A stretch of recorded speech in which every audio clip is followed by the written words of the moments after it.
Continuamos con los trabajos de este seminario, Comunicación Política, Periodismo y Libertad de Expresión. Muchas gracias por seguirnos a través de los medios de comunicación digitales, del Tribunal Electoral del Poder Judicial de la Federación. Gracias por estar con nosotros en el Auditorio José Luis de la Pesa. Vamos a la mesa número 2, la protección de derechos fundamentales en la comunicación política, alcances y medidas de reparación.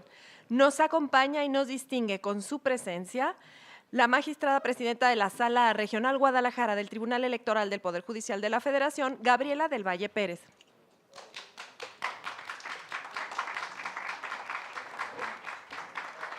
Asimismo, se encuentra con nosotros el magistrado de la Sala Regional Monterrey del Tribunal Electoral, Jorge Sánchez Cordero Grossman. Nos da mucho gusto dar la más cordial bienvenida a quien es nuestro invitado especial. Se trata de Juan Antonio Cruz Parcero, investigador del Instituto de Investigaciones Filosóficas de la Universidad Nacional Autónoma de México. Brevemente les comento de nuestro invitado, es investigador titular del Instituto de Investigaciones Filosóficas y profesor del posgrado de Derecho de la Universidad Nacional Autónoma de México. Es licenciado en Derecho por esta misma universidad y doctor en Derecho por la Universidad de Alicante, España. Se especializa en filosofía y teoría del derecho. Su trabajo se centra especialmente en temas sobre las teorías de derecho, donde ha abordado problemas sobre los derechos humanos, los derechos sociales, los derechos colectivos, entre otros. También se especializa en temas de argumentación jurídica. Ha publicado El concepto de derecho subjetivo, El lenguaje de los derechos, entre muchas otras obras. Es miembro del Colegio de Bioética AC y de la Asociación Filosófica del Mundo Latino. Agradecemos su presencia y también le damos la más cordial bienvenida al periodista Mario Campos Cortés.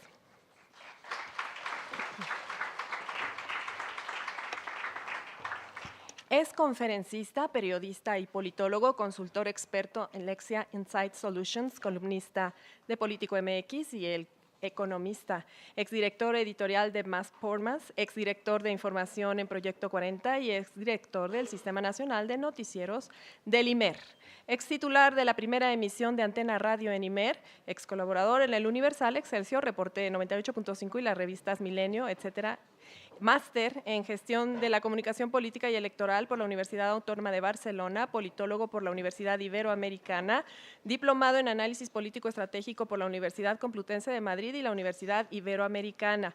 Además, profesor de la Universidad Iberoamericana de las materias de Periodismo, Comunicación Institucional y Comunicación Política, profesor en diversos diplomados. Agradecemos la presencia de Mario Campos Cortés. Muy bienvenido. Para moderar esta mesa, un honor y un placer, como siempre, darle la más cordial bienvenida a quien es la magistrada de la Sala Especializada del Tribunal Electoral del Poder Judicial de la Federación, María del Carmen Carreón Castro.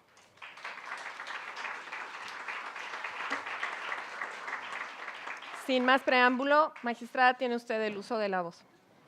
Gracias, buena tarde.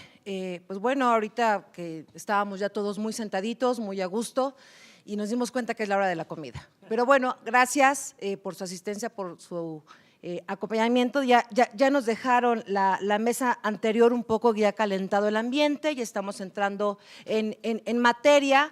Y bueno, es un gusto para mí el poder estar en esta mesa con dos compañeros de trabajo, con investigadores y con la trayectoria también de Mario Campos.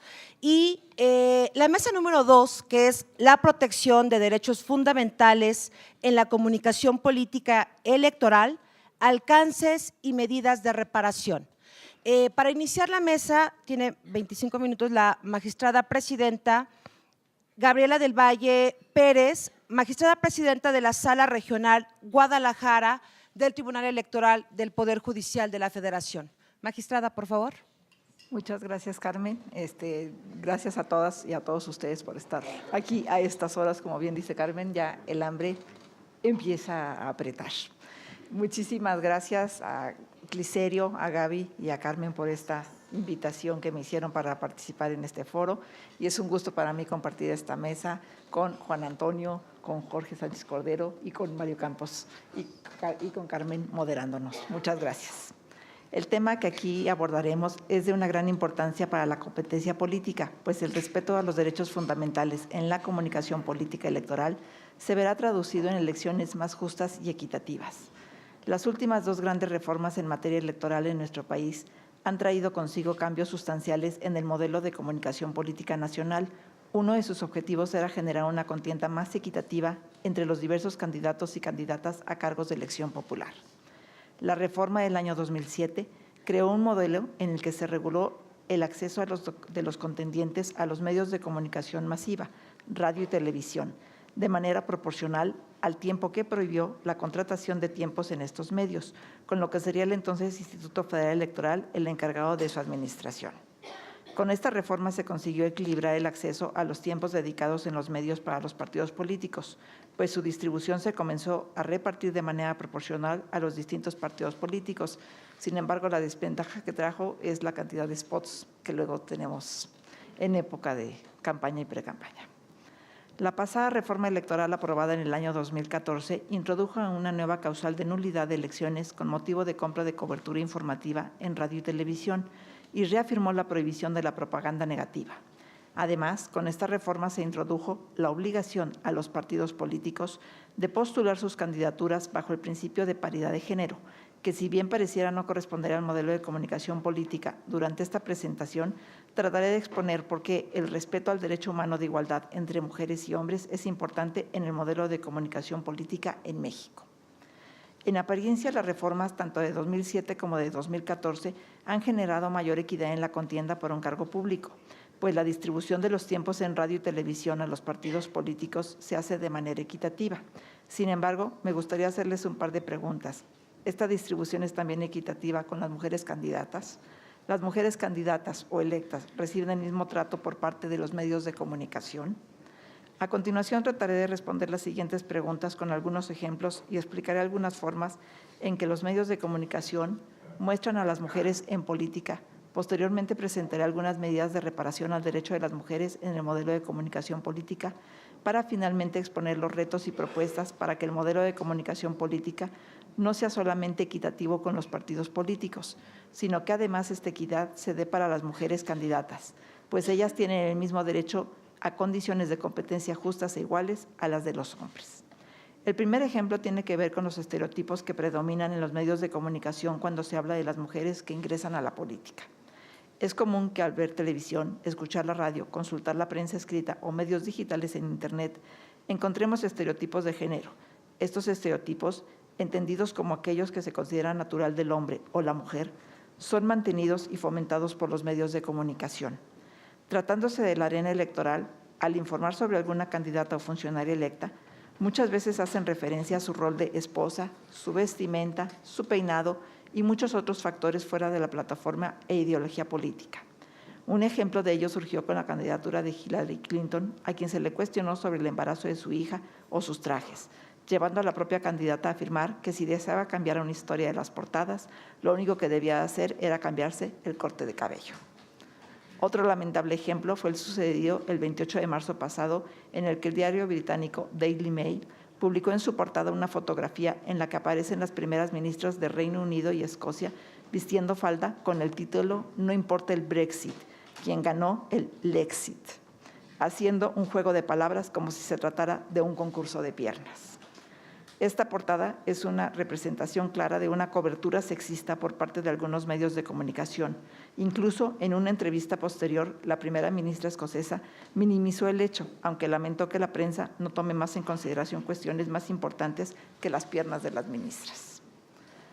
Para la profesora de la Universidad de Buenos Aires, Virginia García, este tipo de cobertura periodística con sesgo sexista daña a las políticas y candidatas, pues cuando los medios comentan su apariencia física o usan una retórica sexista, dañan la percepción que los votantes tienen de las candidatas en varias maneras.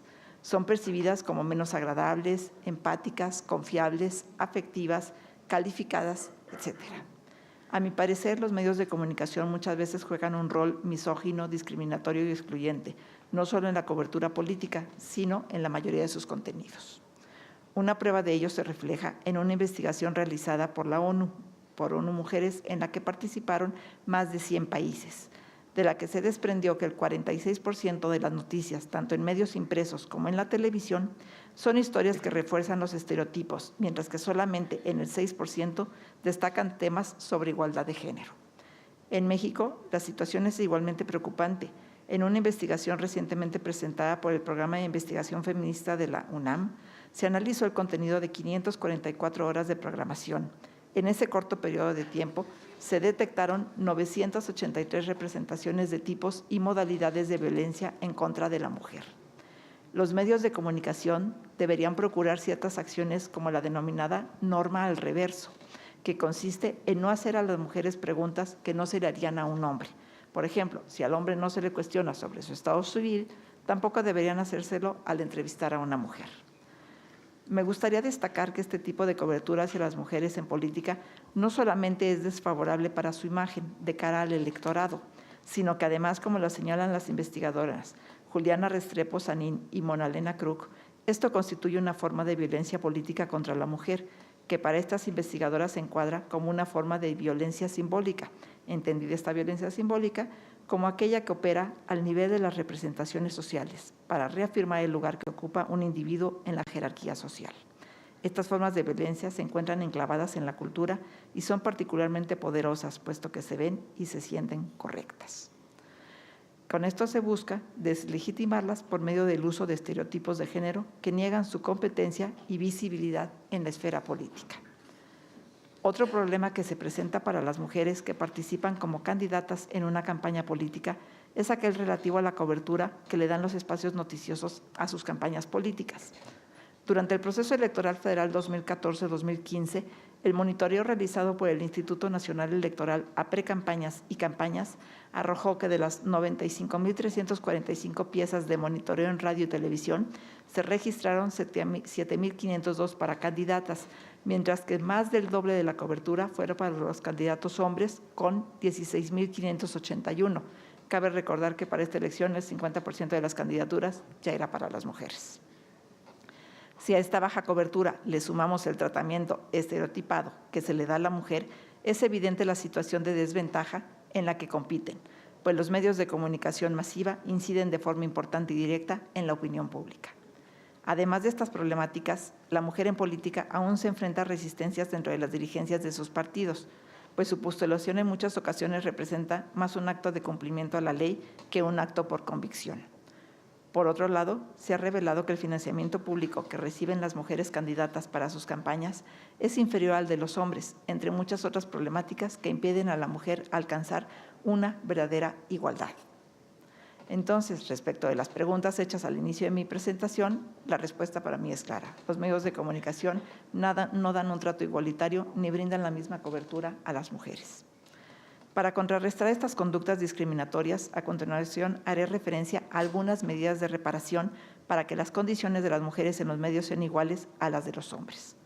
En los últimos años se ha vivido un avance vertiginoso en la obtención de derechos políticos para las mujeres, la introducción de las cuotas de género en las leyes electorales, la paridad de género, las herramientas internacionales que velan por la protección de sus derechos, como la Convención sobre los Derechos Políticos de las Mujeres, la Convención sobre la Eliminación de toda forma de discriminación contra las mujeres o la Convención de Belém de Pará también, constituyen ordenamientos con los que se busca reivindicar los derechos de participación política que históricamente le fueron negados a las mujeres.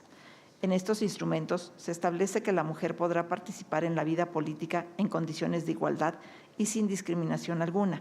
Sin embargo, no hace un señalamiento expreso sobre la igualdad entre géneros dentro de una comunicación política.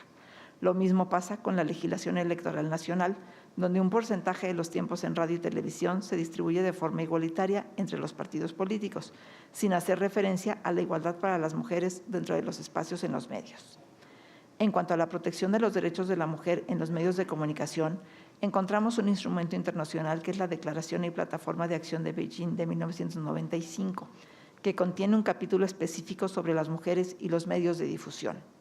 De dicho documento adoptado por 189 países se desprende una serie de medidas que deberían aplicarse, tales como fomentar la investigación y la aplicación de una estrategia de información, educación y comunicación orientada a estimular la presentación de una imagen equilibrada de las mujeres y las jóvenes y de las múltiples funciones que ellas desempeñan.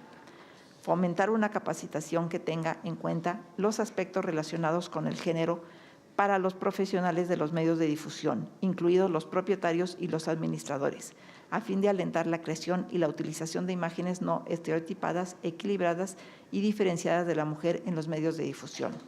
Alentar a los medios de difusión a que se abstengan de presentar a la mujer como un ser inferior y de explotarla como objeto sexual y bien de consumo, en lugar de presentarla como un ser humano creativo, agente principal, contribuyente y beneficiaria del proceso de desarrollo.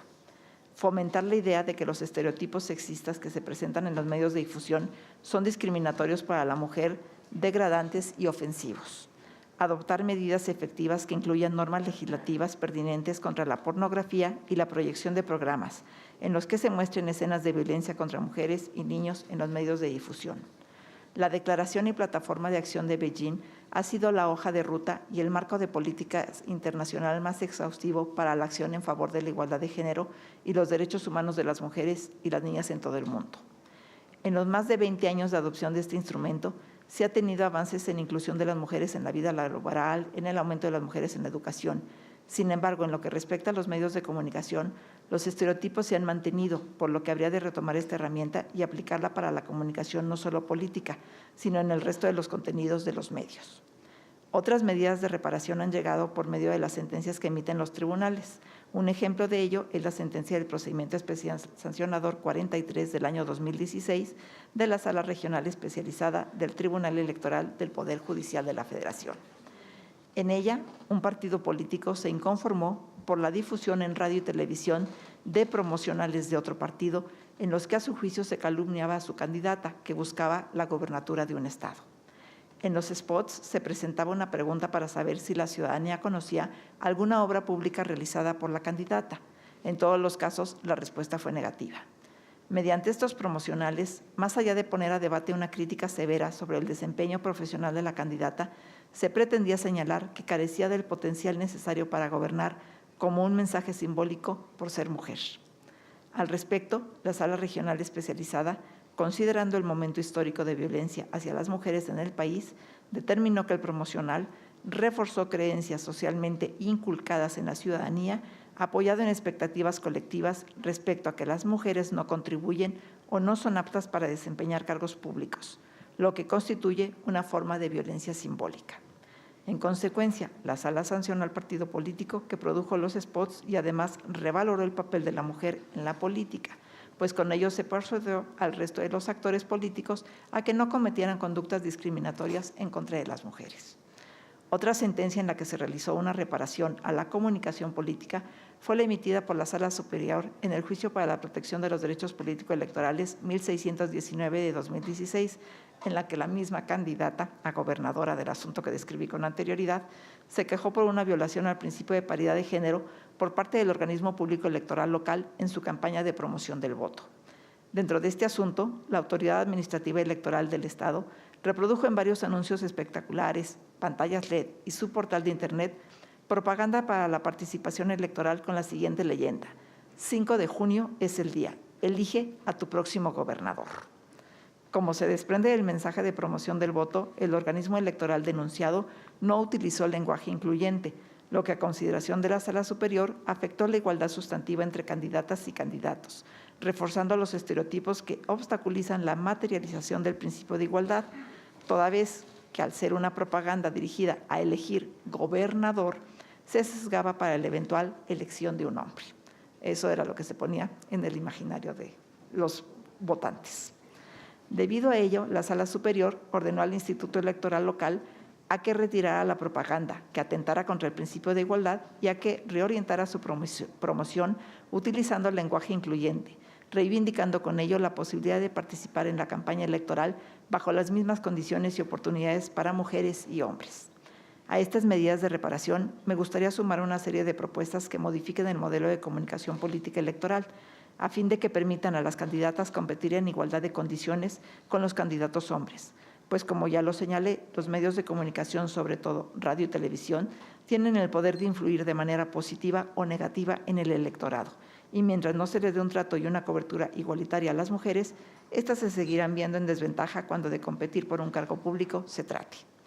Se debe abordar el problema desde su raíz. Por ello, mi primer propuesta es sensibilizar a los medios de comunicación, desde las personas que los dirigen hasta sus comunicadoras y comunicadores, a fin de que cuando se hable de y con mujeres, se haga con fines informativos relacionados con su candidatura, sin caer en los estereotipos como aquellos relativos a su vida marital o a su apariencia física.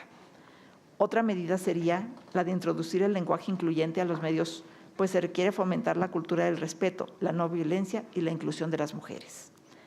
Estas medidas podrían incluirse en algún protocolo para el trato igualitario de las mujeres políticas en los medios de comunicación o implementarse por medio de cursos de capacitación y socialización en las empresas de comunicación. También se debe comprometer a los medios de comunicación a brindar una cobertura y trato igualitario a las candidatas y evitar toda forma de discriminación en su información. Además, los partidos políticos al momento de presentar el pautado de spots también tendrían que hacerlo de forma proporcional, esto es, que se tomen en cuenta en igual medida a las candidatas y candidatos en su propaganda en radio y televisión.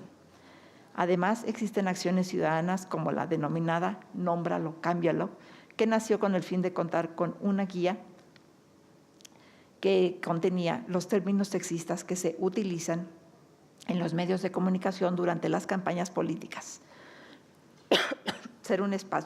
Servía también era un espacio de denuncia ciudadana sobre incidentes sexistas que ocurren en los medios y promovía un compromiso en los medios de comunicación para que dieran un trato neutral en la cobertura de las campañas.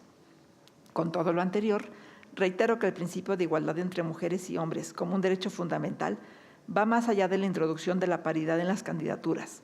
Se requiere de un cambio cultural en el que los prejuicios y la discriminación hacia las mujeres sean eliminados. No podemos hablar de paridad por el hecho de contar con igual número de candidatas, si en el modelo de comunicación política no se hace un mayor esfuerzo por garantizar a las mujeres el mismo trato informativo que se da a los hombres. Las autoridades electorales y los partidos políticos debemos fomentar prácticas que permitan a la mujer competir en condiciones de igualdad, pues con ello no solo se transformará el modelo de comunicación política, sino que abonará a la transformación del modelo de comunicación no electoral, en el que se presenta a la mujer de manera sexualizada y estereotipada, formas que poco contribuyen a la eliminación de la violencia en contra de las mujeres. Aprovecho este foro para invitar a los distintos medios de comunicación, ya sean digitales, prensa, radio o televisión, a que asuman un compromiso para que en este proceso electoral la información que difundan, y que hoy comienza, la información que difundan se haga bajo una perspectiva de género, en la que a las candidatas o mujeres dirigentes de partidos políticos se les dé un trato digno, evitando los estereotipos, la discriminación, la violencia política y el trato diferenciado en su contenido. Un modelo de comunicación política que permita a las candidatas contender bajo las mismas condiciones que a los hombres. Dará a conocer a la mujer como un poderoso agente de cambio y los medios de comunicación deben reflejar esta realidad. Muchas gracias.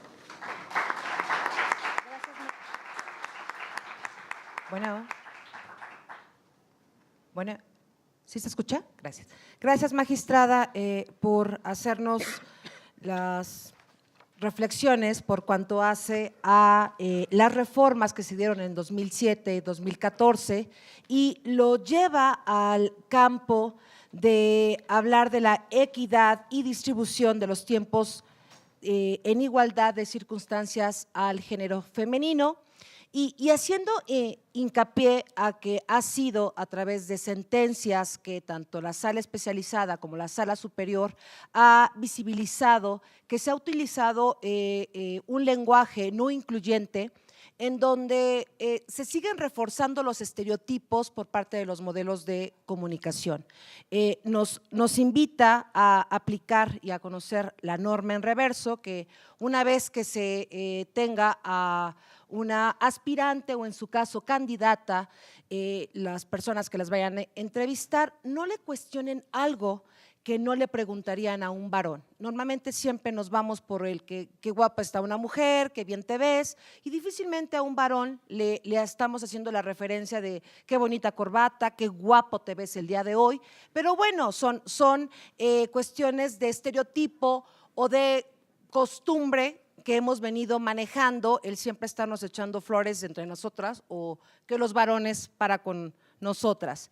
Dentro de estas medidas de reparación, pues bueno, también trae a colación convención internacional que se da en Medellín, en donde 189 países la han ratificado.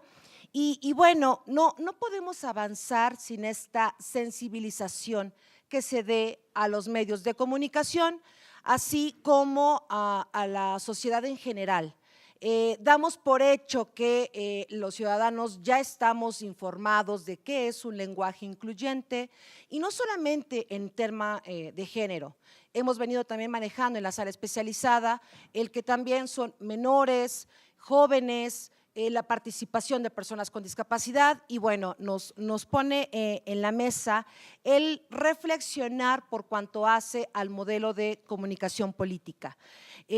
Agradezco también por el acompañamiento de autoridades electorales de las entidades federativas por hacer el esfuerzo de venir a escucharnos y de participar en algo que nos incumbe a todos, el cuestionarnos la comunicación política, el periodismo y sin duda la libertad de expresión.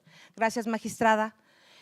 Ahora damos paso a la participación del doctor Juan Antonio Cruz Parcero, investigador del Instituto de Investigaciones Filosóficas de la UNAM. Por favor, doctor, muy amable. Muchas gracias, buenas tardes a todos.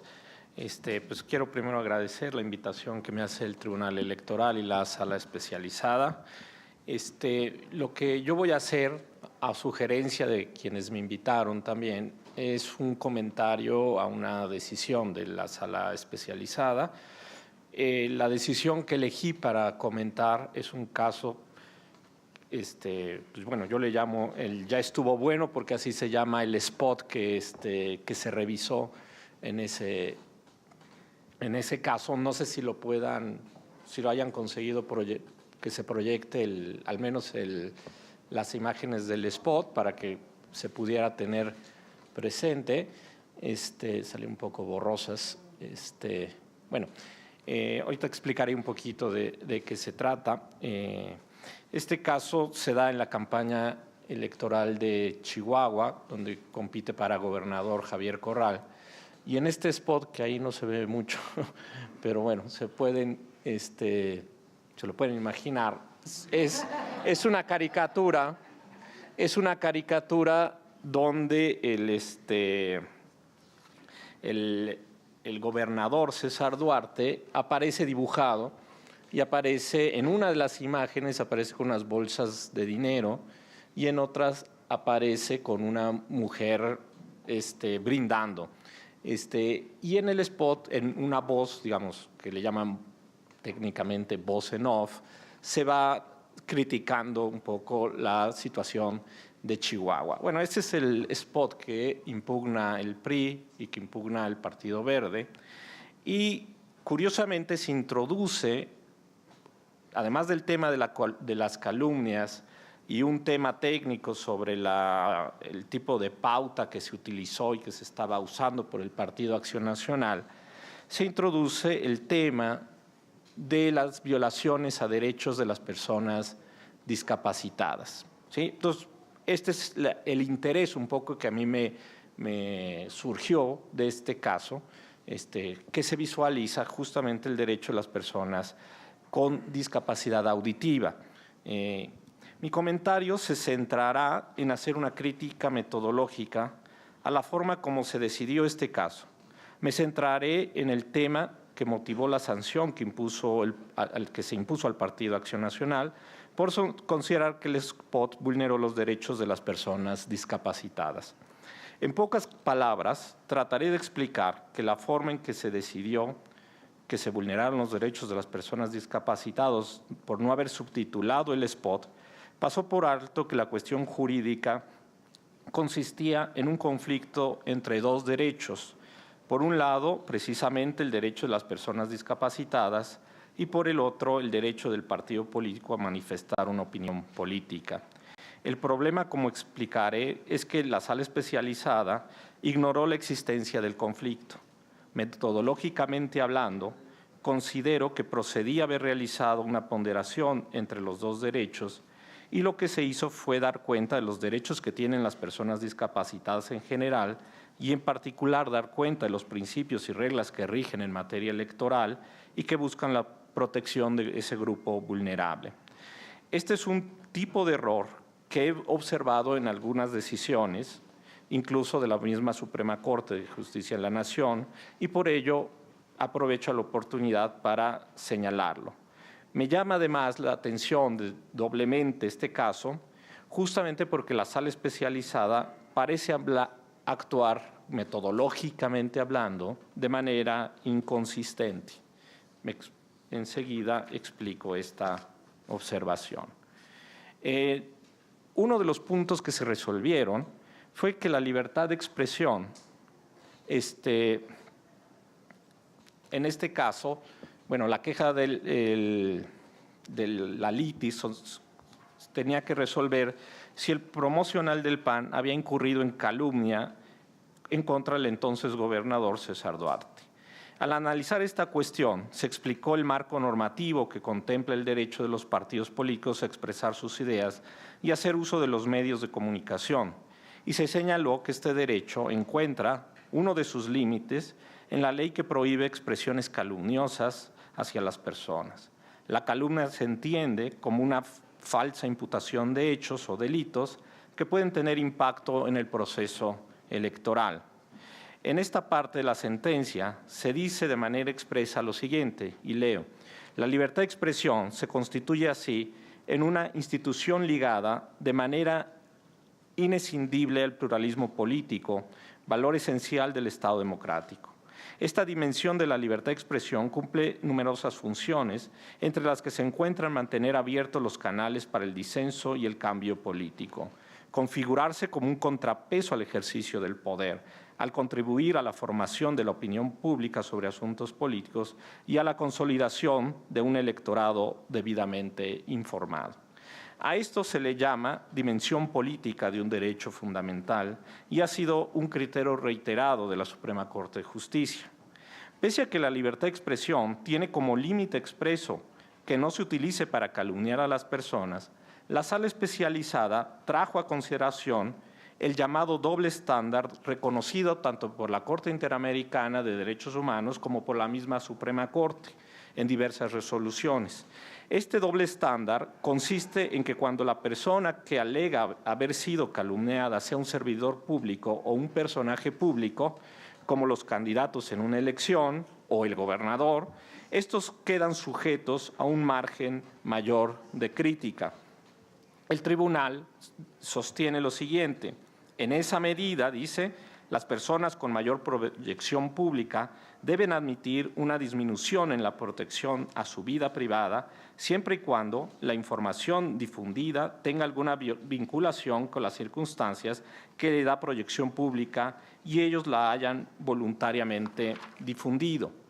Debe existir, por ende, ahí termina la cita, debe existir, por ende, un umbral de mayor tolerancia respecto a las informaciones concernientes a servidores públicos.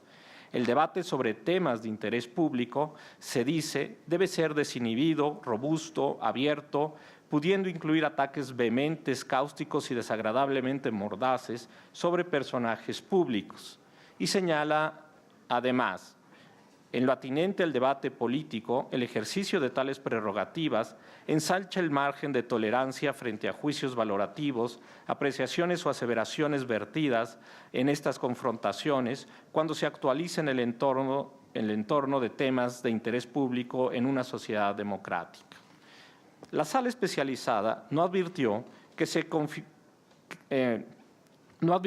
configurara la calumnia, esto es, no advirtió una calumnia que podríamos llamar cualificada en atención al doble estándar que sirve para valorar los casos de servidores públicos. La caricatura del gobernador con bolsas de dinero y brindando con una señora elegante queda amparada por la libertad de expresión y se considera una crítica dura hacia la administración del gobernador.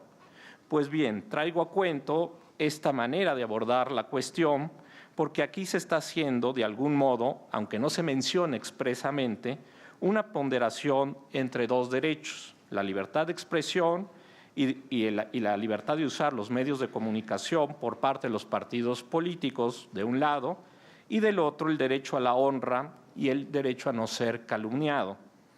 Los argumentos apuntan a establecer los límites entre uno y otro de estos derechos y después a determinar que no se está en el caso de calumnia, en parte porque existe un deber de tolerar más amplio por parte de los servidores públicos.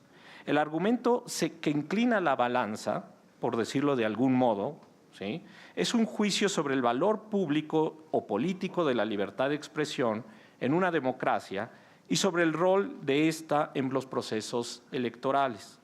En suma, la sala especializada, en este caso, sin decirlo, está realizando una ponderación, ofrece argumentos para inclinarse por la libertad de expresión. El PRI alegó, además, la violación de un acuerdo administrativo que establece que los materiales se subtitularán con el propósito de garantizar el derecho de información de las personas con discapacidad auditiva. La sala especializada procedió entonces a dar cuenta pormenorizada del marco normativo nacional e internacional que protege a las personas discapacitadas. Se habla de 4 tipos de discapacidades: física, mental, intelectual y sensorial. Los principios rectores de la Convención de Derechos de las Personas con Discapacidad comprenden, y cito textual, el respeto de la dignidad inherente, la autonomía individual, incluida la libertad de toma de las propias decisiones y la independencia de las personas. B, la no discriminación. C, la participación e inclusión plenas y efectivas en la sociedad. D, el respeto por la diferencia y la aceptación de las personas con discapacidad como parte de la diversidad y la condición humanas. E, la igualdad de oportunidades. F, la accesibilidad. G, la igualdad entre el hombre y la mujer. Y H, el respeto a la evolución de las facultades de los niños y niñas con discapacidad y su derecho a preservar su identidad.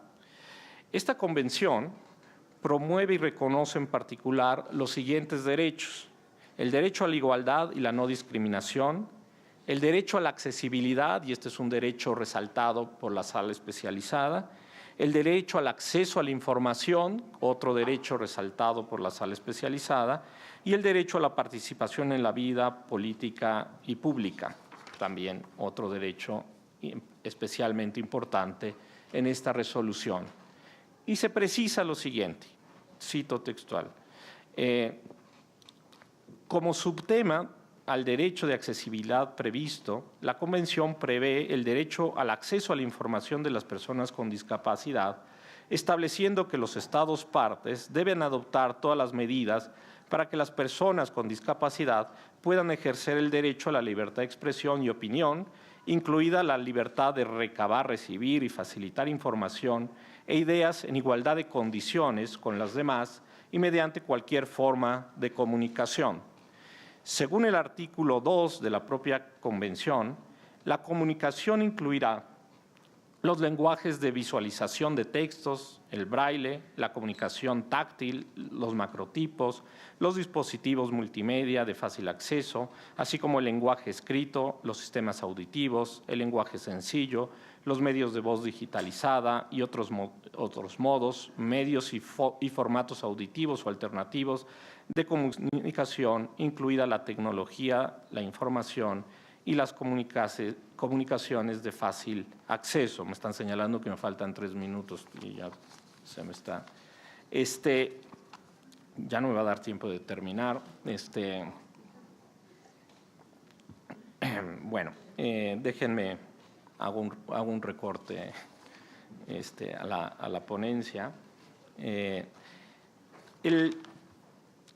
La sala especializada, después de hacer un recuento, digamos, de la legislación nacional e internacional, lo que va a hacer es decidir que efectivamente se constatan violaciones a una serie de legislación nacional e internacional en materia de protección de personas con discapacidad y establece una sanción y medidas de reparación en este caso.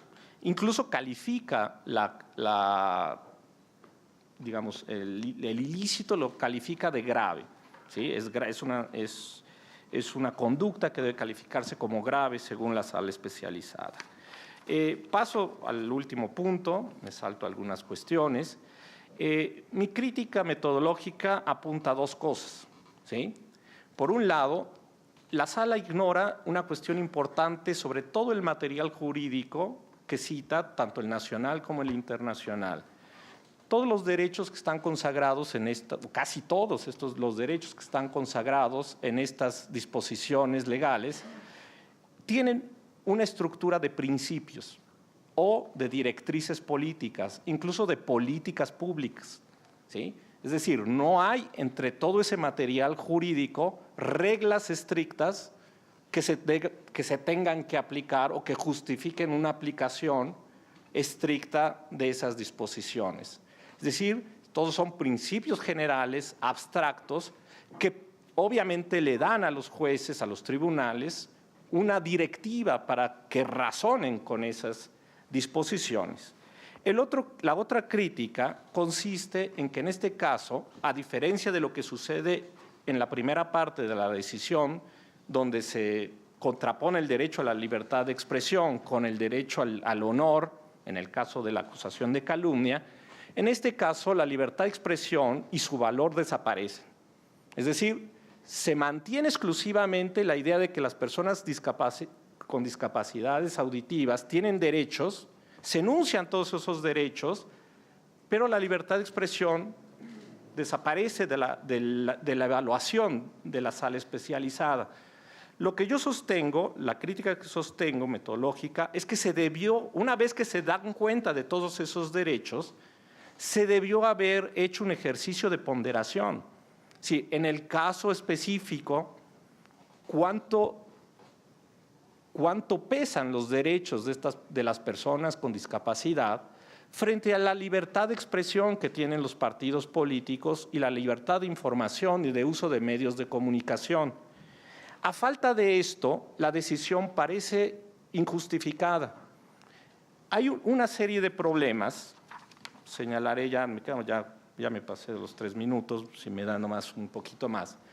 En muchas discusiones, digamos, en ética, en teorías de la justicia, en filosofía política, se discute mucho, y ha sido ya tema de muchas discusiones durante décadas, cuánto se tiene que sacrificar otros derechos y cuánto la sociedad tiene que sacrificar incluso en costes y recursos para nivelar las condiciones de personas con discapacidades. Es decir, las discapacidades son graduales y hay muchos tipos de discapacidades. ¿Cuánto tiene y cuánto tenemos que sacrificar en recursos, oportunidades, etcétera, etcétera, para hacer una nivelación? ¿Y qué tanto podemos nivelar bajo el entendido de que hay discapacidades que no se pueden nivelar? ¿Sí? Es decir, por mucho que gastemos, por mucho que adaptemos nuestros medios de comunicación, etcétera, habrá discapacidades que no se puedan compensar, ¿sí? En este caso, se atendió solo a una discapacidad, pero hay muchas discapacidades. Yo veo un problema en la forma como el tribunal tomó esta decisión, porque en otras ocasiones podrán surgir otras discapacidades y se podrán alegar otras discapacidades y con una metodología semejante se podrán exigir adaptaciones, restricciones a la forma de comunicación política de los partidos. ¿Hasta cuánto? Esta es la pregunta. ¿Cuánto tenemos entonces que adaptar nuestras formas de comunicación para tratar de nivelar a personas que tienen cierto tipo de discapacidades sensoriales, mentales, adaptativas, etcétera, ¿sí? Físicas? Entonces, este es un problema serio que yo creo que la sala no abordó de manera correcta. Ignoró que la libertad de expresión tiene un valor y la libertad de expresión política en una democracia es fundamental y también hay que protegerla. Hay que protegerla, pero obviamente tratando de compensar también y de proteger los derechos de otros sujetos y sobre todo de minorías. Lo que no se puede hacer es la protección directa de minorías o de grupos vulnerables a costa de nuestras formas de comunicación, sin considerar cuánto nos está costando este balance, ¿sí? Entonces, desarrollaré después, digamos, por escrito con más detalle la crítica, pero creo que si se van a tomar en cuenta derechos de grupos, pueblos indígenas, mujeres, personas con discapacidades, está muy bien, yo jamás me opondré a eso. Lo que creo es que la metodología de los tribunales tiene que ser una metodología que no pierda de vista que son conflictos de derechos los que están en juego y que su decisión debe ser razonada en términos de un conflicto de derechos y no solo dando cuenta de que existen los derechos de unos grupos y dándoles la razón sin razonar cuánto está costando a los otros derechos que se están sacrificando. Muchas gracias. Gracias, doctor, por recordarnos una de las sentencias que la sala especializada visibiliza, que es el PCC 27 del 2016, que efectivamente hace alusión a que era una caricatura, pero no se contaban con los subtítulos. Y si bien es cierto la reflexión que hace el doctor a que no se ponderó los derechos de las personas con discapacidad por cuanto hace a la libertad de expresión, es aquí en donde traigo a colación lo que la Convención de los Derechos de las Personas con Discapacidad, que ya nos hizo referencia el doctor con algunos artículos, es de que tanto la autoridad está obligada a hacer esos ajustes razonables, es que también los medios de comunicación, más allá de lo oneroso que pudiera llegar a ser el incluir subtítulos o en el caso concreto que es la discapacidad auditiva, que son la lengua de señas mexicana, es en el que se debe de contemplar que esta libertad de expresión tanto de los partidos políticos de generar su mensaje, también de la ciudadanía y de toda la ciudadanía y de todas las personas estén incluidas, estén consideradas. Y normalmente siempre estamos buscando las normalidades y no a las minorías, que es parte de lo que destaca esta sentencia. Gracias, doctor.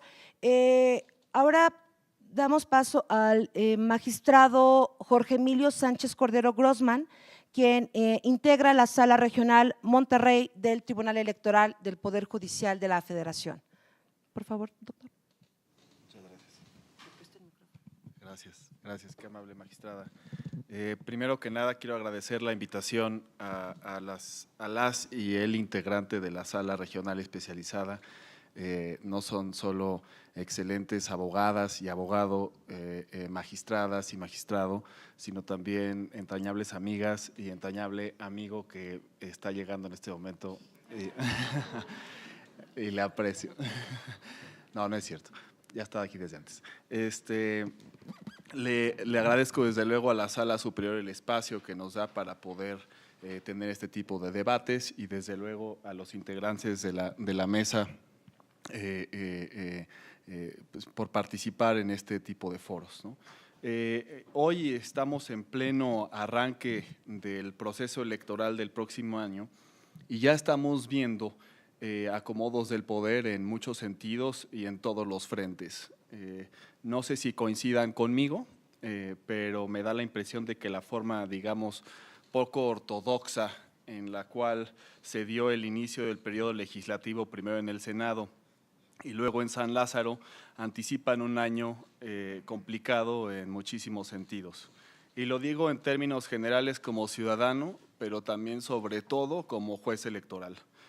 No sé en qué medida, pero anticipo que existe una alta probabilidad de que en muchos de los conflictos que se darán terminen judicializándose en algún momento del proceso.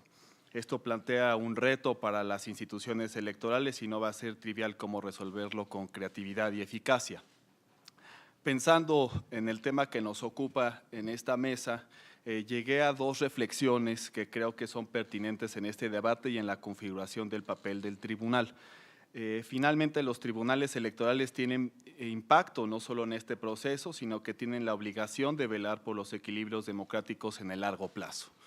Entonces, en primer lugar, mi percepción es que la reforma electoral de 2007-2008, que al fin y al cabo es la que regula y construye de forma clara la comunicación política en medios tradicionales, fue una reforma que tenía como objetivo la reconciliación política entre fuerzas antagónicas y que acababan de competir en el proceso electoral 2006. Lo recordamos bien y se ha discutido mucho, pero el proceso electoral 2006 dejó muchos heridos y la reforma electoral se tuvo que concebir como una especie de pacto de amnistía. Entonces, el objetivo de la reforma fue, por un lado, transitar hacia una situación política que permitiera el acuerdo y los acuerdos venideros, y por el otro trató de establecer una forma de garantizar la equidad en las próximas contiendas, por así decirlo. Por supuesto, como cualquier reforma constitucional, preveía la protección de derechos fundamentales, pero estos, seamos absolutamente sinceros, no eran realmente el contenido de la reforma. Ahora estamos tratando de ver qué tan útil es esa reforma para proteger algo que tenía que proteger, como son los derechos fundamentales, pero que no tenía el objetivo de proteger. Esa es una de las discusiones.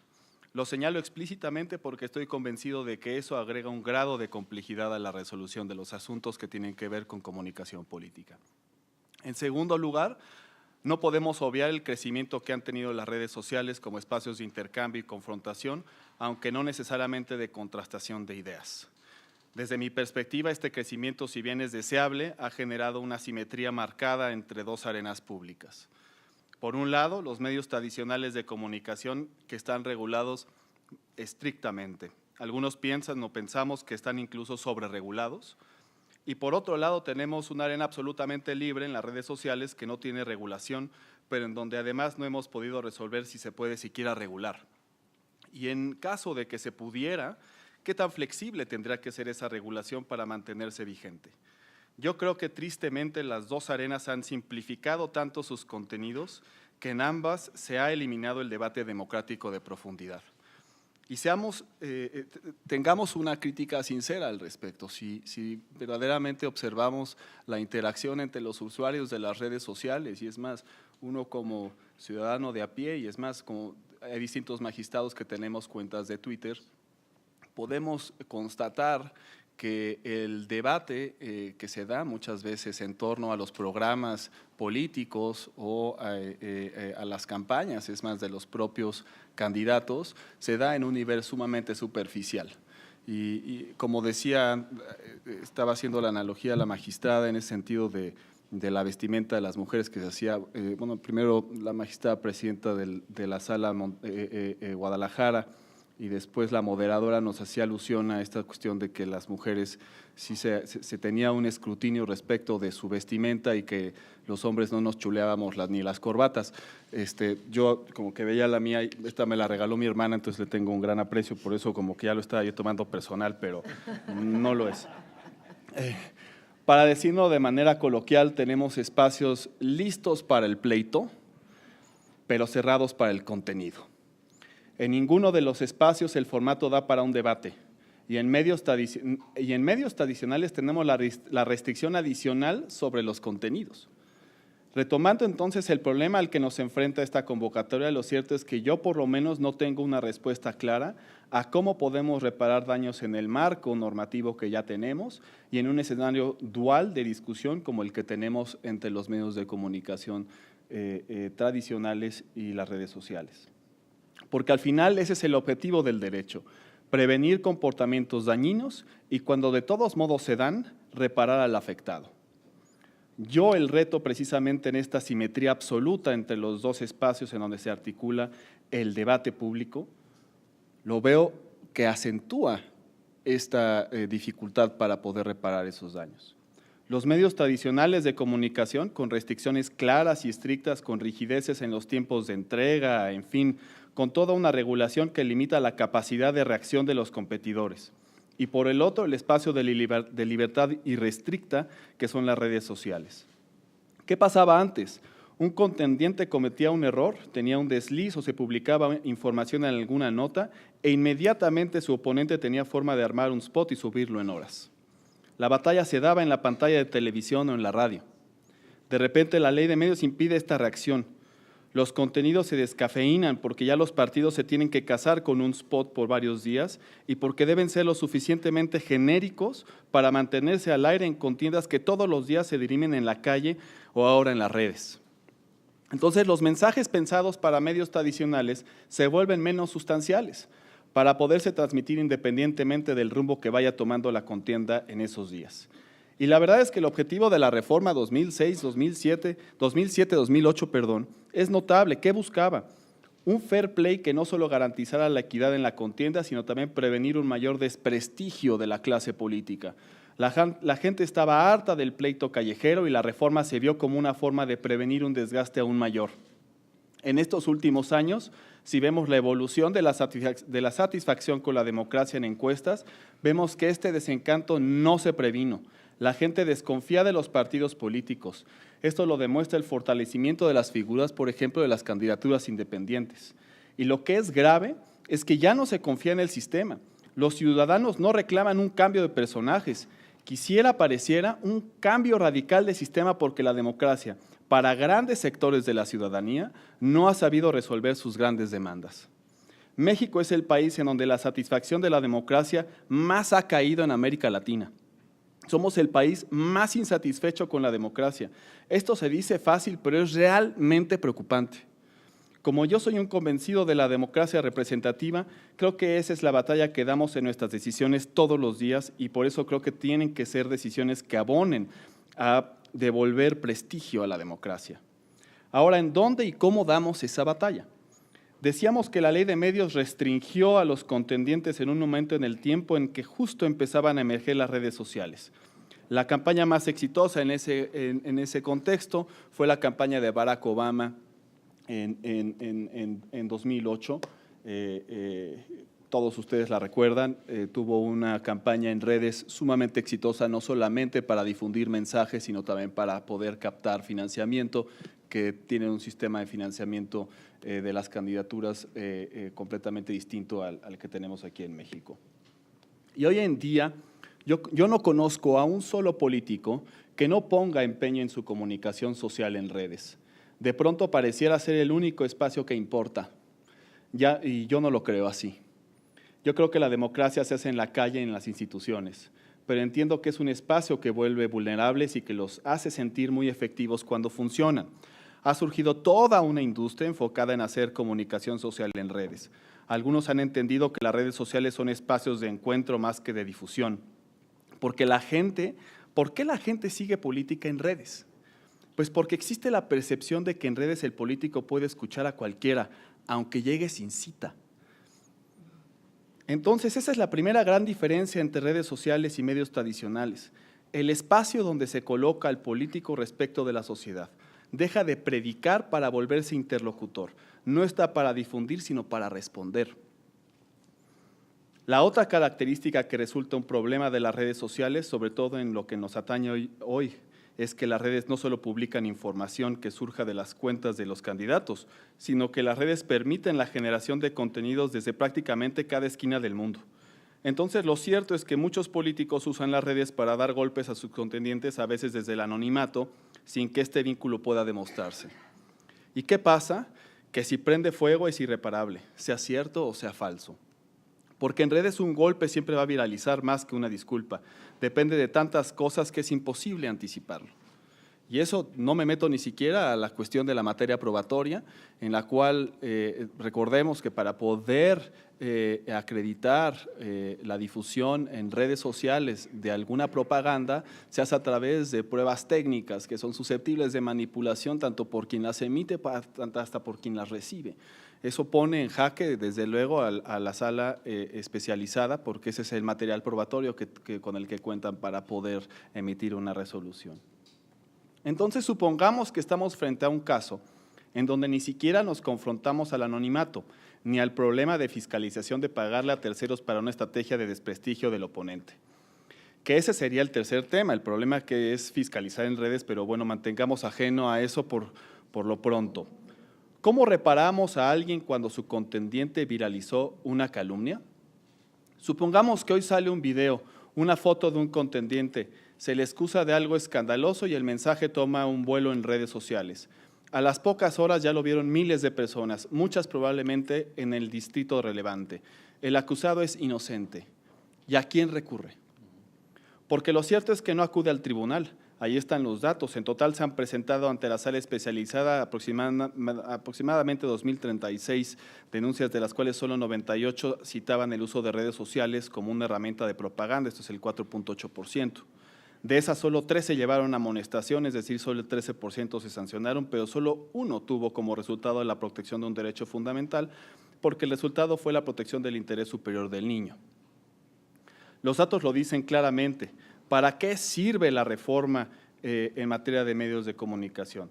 Al final, no para promover equidad en la contienda en redes sociales, ni ninguna de esas preocupaciones, pero el tribunal sí sirvió para proteger un derecho fundamental en un caso. En un solo caso en todos estos años, y me parece que eso es una locura. Lo cierto es que ni el ciudadano piensa que el tribunal vaya a resolver, ni aunque recurriera al tribunal podríamos hacer gran cosa. ¿Qué haríamos? ¿Ordenarle a miles de ciudadanos que den retweet a la aclaración? ¿Ordenarle al que ocasione el daño que deje de tuitar para siempre? Por supuesto que no, porque ahí entra justo el otro elemento de este debate. ¿Hasta qué punto puede regularse la expresión sin violentar su libertad? Y aquí sí, la carencia de regulación en redes sociales tiene que ver justamente con que en las redes existe una preocupación permanente por preservar la libertad de expresión. Y en ese sentido han sido las sentencias. El acuerdo ha sido: preservemos el derecho fundamental de la libertad de expresión.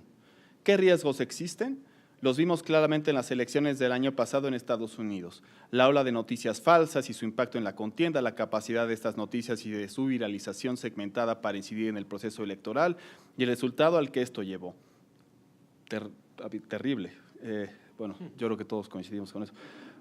No solo en la contienda, sino permanentemente en materia de comunicación para la Casa Blanca.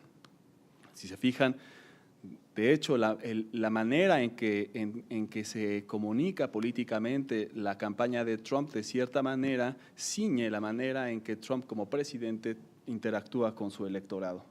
No es un tema trivial. Discutir los derechos en pugna en un uso irrestricto de las redes. Y al mismo tiempo yo creo que todos coincidimos en que ese es el espacio que da micrófono a la sociedad, y así como la política privilegia ciertas personalidades y formas de negociar, así también los medios tienen ventajas comparativas uno frente a otros. Las redes son el espacio que facilita masivamente la libertad de expresión, la generación de información, el debate y el cuestionamiento. Esa gran libertad viene con riesgos evidentes. ¿Qué hemos privilegiado como sociedad? La libertad. Y yo creo que ha sido la decisión correcta. Ahora, el equilibrio que podremos lograr en este tema no tiene solo que ver con los grados de libertad en contenidos o con la rapidez con que se viraliza el contenido en medios tradicionales o en redes sociales. Yo creo que el problema es que esta dualidad de condiciones, de asimetrías, ha trasladado el conflicto que debe dirimirse y que puede resarcirse precisamente al espacio en donde no se puede reparar. Esto es en las redes. Es decir, los medios ya no permiten el conflicto, entonces este encontró hogar en las redes. Pero como las redes no están reguladas, no se puede reparar daño alguno. Se puede decir la importancia de cada uno de los medios en cada uno de los electorados y esto se puede discutir. Yo creo que los medios tradicionales siguen siendo el espacio más importante, pero no podemos obviar el crecimiento de las redes. Finalmente, si pudiéramos transitar hacia un equilibrio más parejo en los instrumentos de difusión, tal vez podríamos ser más efectivos en reparar el daño. No solo en términos de justicia, de equidad en la contienda, sino como se plantea acá, en términos de protección de los derechos fundamentales cuyo ejercicio estamos llamados a garantizar. ¿Cómo logramos ese equilibrio? Necesitamos una nueva ley de medios, tenemos que pensar en en algún tipo de regulación de las redes sociales. ¿Nos sirve la valoración caso por caso o podemos coincidir en algunos criterios generales? Esos son los temas que van a surgir en este siguiente proceso electoral y me da mucho gusto que precisamente la sala especializada nos haya convocado a anticipar estos debates. Muchas gracias.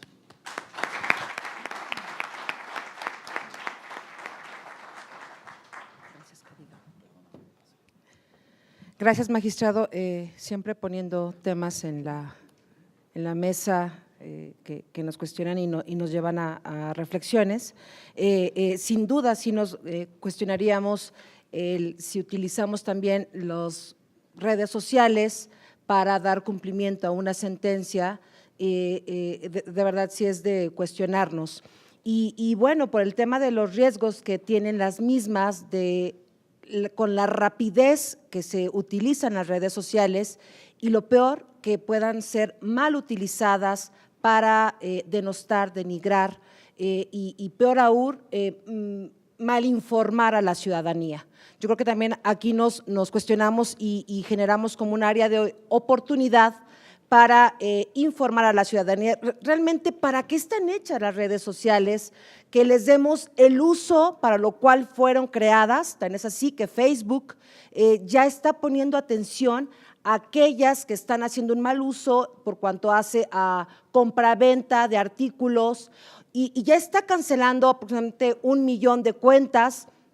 Y eso nos lleva a que siempre los excesos nos dan malos resultados. Gracias, magistrado, por poner estos temas. Mario, si nos haces favor de exponer, gracias. Muchas gracias, muy buenas tardes a todos. Es heroica su presencia esta tarde. Por favor, denles un reconocimiento a ellos, no a nosotros. Galletas, hay que rolar la canastita de las galletas para todos. Muchas gracias por la invitación. Sin duda se han puesto en la mesa temas muy interesantes, el tema del machismo, que ahí está en los medios a veces muy arraigado, el tema del choque de derechos y este tema que me encanta, el de qué hacemos con las redes sociales, que a veces parecen el viejo oeste y que se ve muy difícil entender cómo se pueda regular y habrá que discutirlo. Si pasa por la regulación o pasa por la educación o pasa por dónde o por darle poder a esas empresas de grandes sensores, que no me gustaría por supuesto que fuera por esa ruta. Pero en fin, yo lo que quiero compartir con ustedes esta tarde es desde la perspectiva del periodismo o por lo menos mi experiencia en el periodismo, cómo nos afecta y en qué nos afecta este modelo que hoy tenemos. Y no voy a entrarle, por supuesto, a lo legal, porque aquí pues, están los expertos en lo legal, pero sí compartir un poco mi experiencia, incluso en un medio público y en un medio privado, y explicar pues, con qué broncas a veces nos encontramos. Y lo primero que quiero contarles es que después de haber trabajado en el IMER, en la dirección de noticias y en la conducción, en el 40, en Más por Más, en muchos medios, de dar clases de periodismo muchos años, me queda claro que los periodistas básicamente nos dedicamos a tomar 3 decisiones. La primera gran decisión, del universo de noticias que están ahí, ¿qué incluimos y qué excluimos? El temblor, el huracán, el inicio del proceso electoral. Si hacemos una lista ahorita de todos los temas que están hoy, nada más en la agenda, nos vamos, pero con una lista de 100 temas sin ninguna bronca. Y entonces la primera discusión que tienes que tomar siempre en una redacción es qué entra y qué no entra, porque el espacio es limitado. La segunda gran decisión es cómo jerarquizamos la información. O sea, cuando hoy empieza el noticiero, ¿con qué empezamos? ¿Con el sismo o con el huracán o con el proceso electoral o con la Cámara de Diputados o con el paquete económico? Y esto es importante decirlo porque hay veces que nos dicen es que sean objetivos. Y yo les pregunto, ¿cuál es más importante de las noticias que les acabo de contar? Porque a lo mejor alguien me dice, no, pues es el proceso político, porque ese va a tener efectos de largo plazo. Pero alguien me va a decir, oye, pero si estás en Oaxaca, pues la noticia es lo que pasó con el temblor en Oaxaca, pues no hay otra cosa. Y si alguien me dice, oye, pero el expulsar al embajador de Corea del Norte, pues eso puede tener consecuencias que vale. Entonces, lo que quiero decir es, ¿cuál es más importante? Pues usted tendrá una opinión y yo puedo tener otra. Y la tercera, ¿cómo encuadramos la información? ¿Qué quiere decir el encuadre de la información? La reforma energética o la reforma electoral, ¿es positiva o negativa? Pues depende a quién le preguntemos. Aquí en la mesa, yo por ejemplo creo que los spots está bien que sean en tiempos oficiales, pero hay gente que dice no está bien, ¿no? Habría que regresar al modelo anterior. Hay quien cree que la reforma energética fue la maldición, hay quien cree que la reforma energética fue positiva. Y otra vez, ¿cuál es correcto o incorrecto? Bueno, pues depende del encuadre que estemos presentando, depende mi visión, mis prejuicios, mis simpatías, mis antipatías, incluso a veces con los mismos datos duros. Por ejemplo, Lo de ayer del temblor, ¿cómo lo presentamos? Como que México necesita una limpia porque tiene 3 huracanes y un temblor de más de 8 grados, o que tenemos que reconocernos que hoy tenemos una cultura de la protección civil que nos permitió hacer frente en esta ciudad a un sismo de 8.2 grados y estar aquí en un evento como si no hubiera pasado. Bueno, las dos cosas podríamos decirlas, y les presentamos los sismos y los huracanes y todo, pues vamos a confesarnos de una vez, ¿no? Y lo que les quiero decir es que estos 3 elementos, cuando nos llevan al debate de que los medios tienen que ser objetivos, se vuelve un terreno muy complicado, porque la objetividad, cuando te dicen, a ver, ¿qué tiene que decir un medio? La verdad. ¿Y cuál es la verdad? Y en ese sentido, una de las cosas que yo quiero compartir con los magistrados y con ustedes es entender que la objetividad en el periodismo no quiere decir compartir los mismos criterios para procesar la información, ni siquiera para decir que un hecho, que lo de la Cámara de Diputados, del arranque del periodo, fue bueno para el país porque se frenó un nombramiento que a lo mejor a algunos no les gustaban, o fue malo para el país porque se paralizó una institución. ¿Quién tiene la verdad? ¿Quién puede decir cuál es lo objetivamente verdadero? Eso no hay. En los temas políticos no hay. Y entonces, ¿de dónde se desprende la objetividad en el periodismo? Del método. ¿Cuál es el método, por ejemplo? Buscar a las diferentes voces involucradas con un tema. Que si alguien se pronuncia a favor de la reforma energética o electoral, también presentemos otras voces que no están de acuerdo con el mismo tema. ¿Dónde está la verdad en el periodismo? En no falsear datos, por ejemplo. Una cosa es que yo pueda jerarquizar de manera diferente la información y otra cosa es que te invente una declaración que no hiciste. Eso es una mentira y eso es una manipulación. Presentar tu declaración en un contexto es una elección periodística. Y les cuento esto porque cuando vemos los periódicos, ¿por qué prefieren ustedes La Jornada o Reforma o Televisa o Azteca o Animal Político? Justamente porque cada uno de estos medios toma estas 3 decisiones con criterios diferentes. ¿Por qué prefieres oír a Fernanda Tapia o a Fernanda Familiar? Bueno, pues porque depende con quién coincidas en tus puntos de vista, vas a preferir un espacio o con otro. No porque sea más objetiva una que otra. En todo caso, porque tu subjetividad se parece más a la subjetividad que ese espacio te está proponiendo, porque así es la sociedad misma. Y les cuento todo esto porque cuando se lleva esta discusión a la arena electoral, ahora sí, como lo he planteado, pareciera que todos estamos de acuerdo. Bueno, pues sí, es subjetivo que es más importante, el temblor o el presupuesto. Pero cuando llegamos al tema electoral, pareciera que de pronto a los medios se nos exige que todos los candidatos y candidatas tienen que ser tratados iguales. Ahí sí ya se acabaron los criterios periodísticos. El mismo tiempo al candidato del PES que al del PRI. ¿Por qué? Si lo que tú estás consumiendo no es propaganda, es un producto periodístico. Y la labor del periodista es jerarquizar, procesar y presentarte la información. A mí hay una definición que me gusta mucho repetir. Los periodistas no somos intermediarios, somos mediadores. Si el periodista es un intermediario, tú me das tu discurso, candidato, candidata, y yo se lo entrego igualito al público. Nada más que el discurso duró 1 hora y el noticiero dura media hora y hay que hablar de muchos otros temas. Entonces, ¿qué hago? Tomo el discurso y digo, de todo esto que se dijo, este cachito es el relevante. Esto es lo que tienes que saber. Y esta es mi atribución como periodista, porque para eso me pagan, para procesar la información. Entonces, yo no soy intermediario entre los políticos y los ciudadanos. Soy un mediador en el sentido que proceso, comparo, contrasto, doy contexto, selecciono, jerarquizo y luego digo, oye ciudadano, del rollote que se echó, quédate con esta parte. Y además te lo presento en medio de un menú de otra información que te propongo una interpretación. No sé si me estoy explicando, pero se vuelve muy anticlimático cuando te obligan como periodista. Y déjame contarles 2 experiencias. Una fue en el IMER, donde tuve oportunidad, el privilegio de trabajar. Y me encantó trabajar en el IMER, pero los tiempos electorales eran una pesadilla, porque con cronómetro pasabas los mismos 30 segundos de todos los candidatos al distrito de, no sé, de Lázaro Cárdenas, Michoacán, porque ahí teníamos estación. ¿Por qué? Pero fíjense, hoy cuando estaba pensando en qué platicar con ustedes, me di cuenta que además los partidos son tan mañosos que a los medios nos exigen lo que ellos mismos no cumplen cuando se reparten los spots en un 70-30. A ver, ¿por qué se reparte 70-30 los spots? Porque dicen 30% parejo para todos, porque todos los partidos somos iguales, pero solo en el 30%.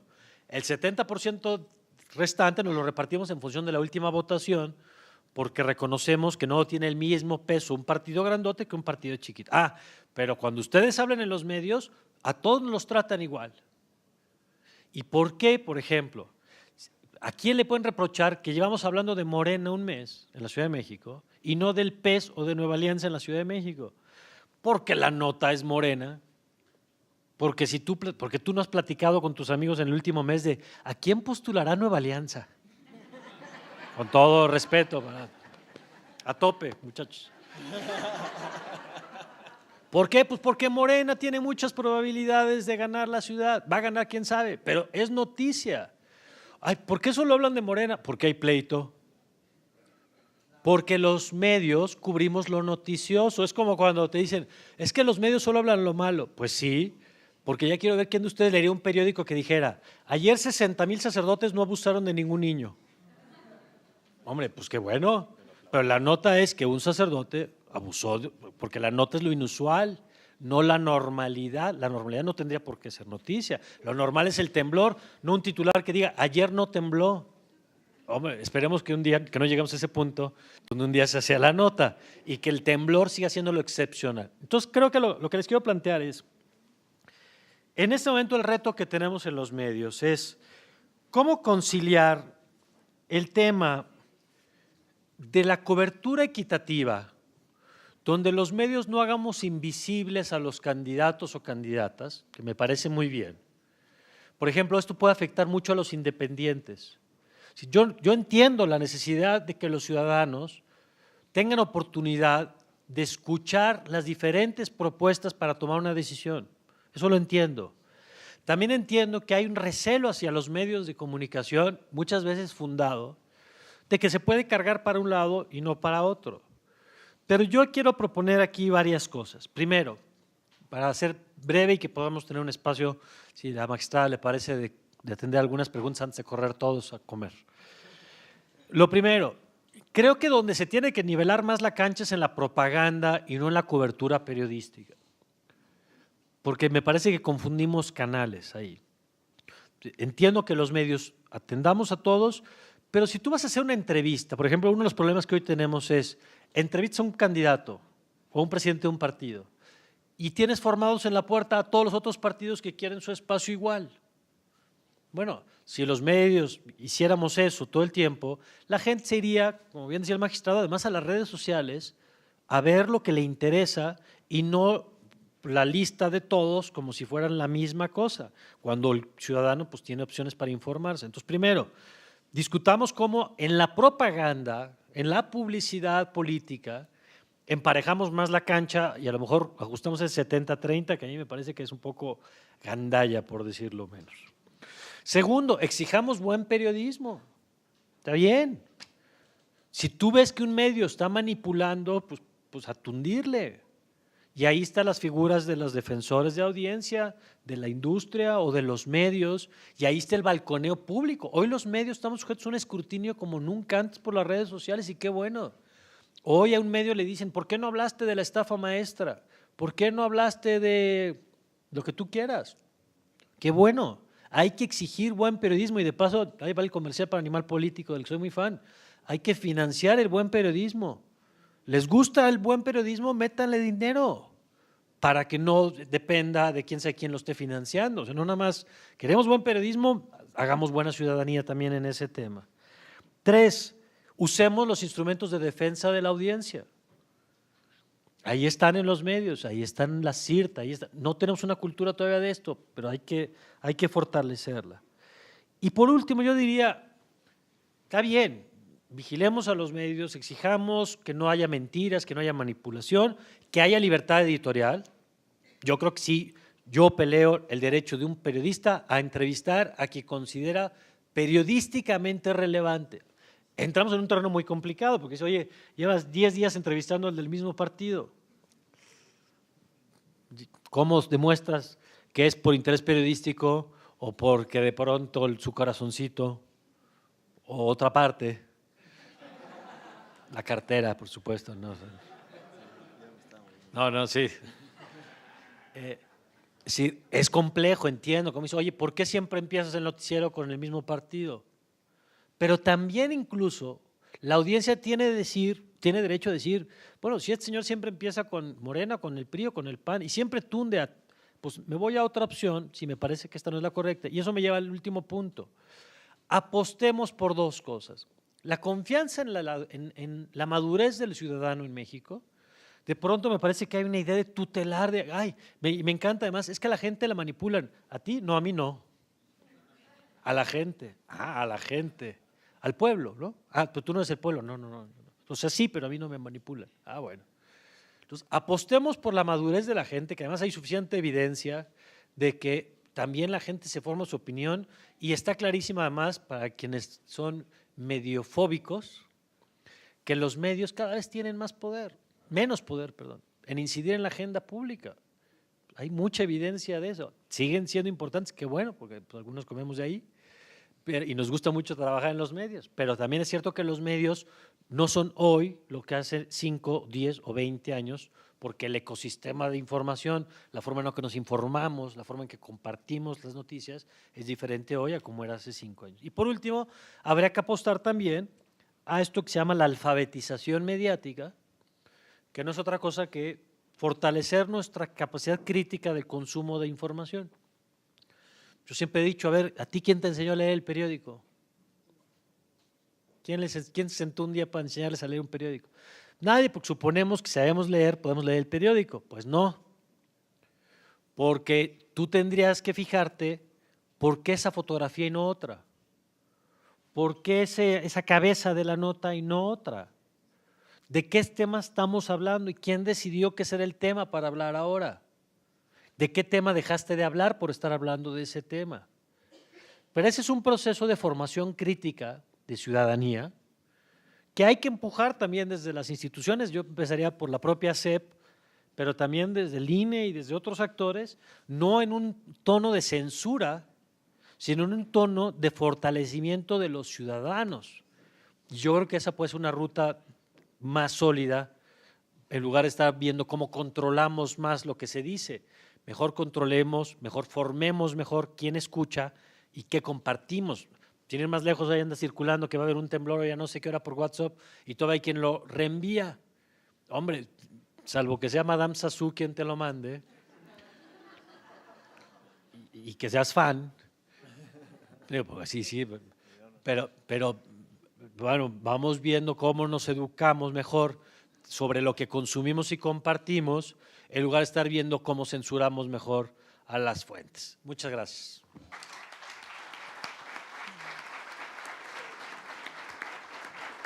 Muchísimas gracias, Mario. Más bien estaba tomando nota de la clase que nos acabas de dar. Lo digo porque también es importante conocer el punto de vista de los periodistas y que también los juzgadores nos dejemos enseñar, ¿no? Entonces, gracias por darnos la oportunidad de escucharlos y que, pues bueno, que si bien es cierto, todavía tenemos áreas de oportunidad para establecer estos retos y visibilizar qué parámetros vamos a ir estableciendo por cuanto hace a la igualdad en los tiempos de radio y televisión de las mujeres, el no seguir reforzando los estereotipos y que bueno, aquí tanto autoridades como la sociedad en general estamos involucrados y que tenemos que educar y tenemos que educarnos y ser muy cuidadosos de la información que manejamos y el cómo lo hacemos. Gracias el que pudimos también ser reflexivos por cuanto hace al contenido de nuestras sentencias, porque a veces estás ya tan enrolado en los temas que de una manera ya inmediata decimos, bueno, pues así lo venimos haciendo, así se viene haciendo y así debe de ser. No, el cuestionarnos también y que los juzgadores estemos en el escrutinio, en la observación de cómo dictamos nuestras sentencias, también es válido el escuchar esa reflexión para poder realmente atender y que nuestra sentencia sea eficiente y eficaz, que realmente resuelva un conflicto. Y bueno, sin duda, el que nos vamos dando aquí la oportunidad de tener en puerta, más bien, ya estamos en el proceso electoral. Como bien lo dijo el Mario, pues bueno, no sabemos qué comentar, ¿no? Para nosotros, para la sala especializada, se cierra un ciclo ante el relevo, el término del periodo del magistrado presidente Clicerio Coello, y no hay como cerrar con broche de oro el trabajando, ¿no? Es por ello que también hacemos este seminario en reconocimiento a su labor, a su trabajo. Y bueno, es un gusto el poder haber tenido la oportunidad de compartir pleno con él, así como en su momento lo tuve con la magistrada Gabriela Villafuerte en el Tribunal Electoral de la ciudad. Gaby, ahorita estoy, perdón, es que tengo dos Gabrielas, con Gaby del Valle. Y bueno, esto es, vamos aprendiendo unos de otros. Gracias, como dijo Mario, por esperar, gracias por escucharnos y por interesarse por temas que a todos nos involucran. Para finalizar la mesa, les entregaré su reconocimiento y le doy la voz a Lucy. Muchísimas gracias, magistrada, y efectivamente la magistrada María del Carmen Carreón Castro hará entrega de los respectivos reconocimientos a nuestros invitados especiales. Si alguien tiene alguna pregunta, es el momento de hacerla. Y si no, bueno, pues se entregan los reconocimientos. Muchas gracias, magistrada.